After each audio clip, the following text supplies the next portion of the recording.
Polimata quando gli uomini non avevano le ali di Cristiano Pagliocchi, che è un libro in realtà di disegni, dove ci sono delle introduzioni, la presentazione di Marco Fioravanti e una mia introduzione su quello che questi disegni mi hanno suscitato, quindi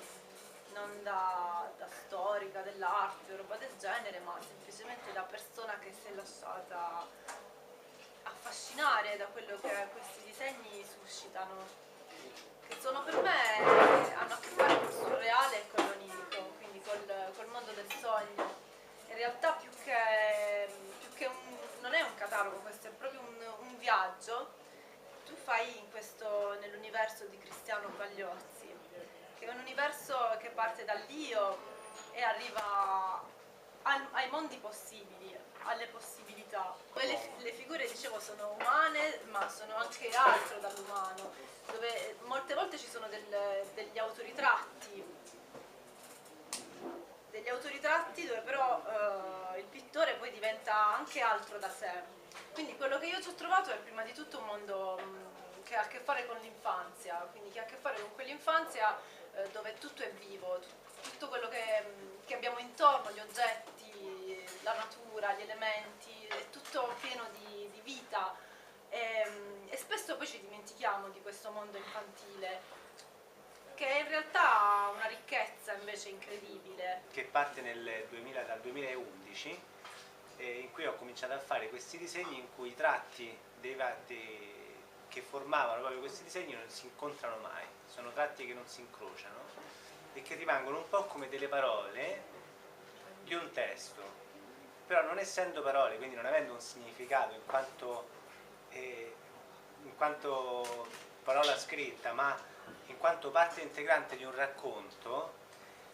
hanno la facoltà di creare delle immagini, ma allo stesso tempo di far vedere, cioè chi fruisce di questa opera ha la possibilità di non guardare l'immagine, ma di leggerla, proprio questa penso l'impressione che sia questo libro, e sono fatti direttamente con l'inchiostro sulla carta, quindi è un lavoro che nasce in maniera anche un po' automatica, possiamo dire, e quindi da dove sono partito poi non posso più tornare, perché insomma quei segni sono fatti, quindi non è che posso incrociarli, e si crea proprio una storia in questo senso, proprio del disegno, che è la stessa storia che io penso ripercorra chi sfoglia il libro, chi guarda le immagini. Cristiano fin dall'inizio, ormai lo conosco da una decina d'anni, ha cominciato fin dalla prima infanzia a segare la corda che lo teneva alla terra, quindi appena ha potuto ci è riuscito, ecco, secondo me con questo libro ha preso il palloncino e ha cominciato a volare. Questa è la cosa che più lo caratterizza, secondo me.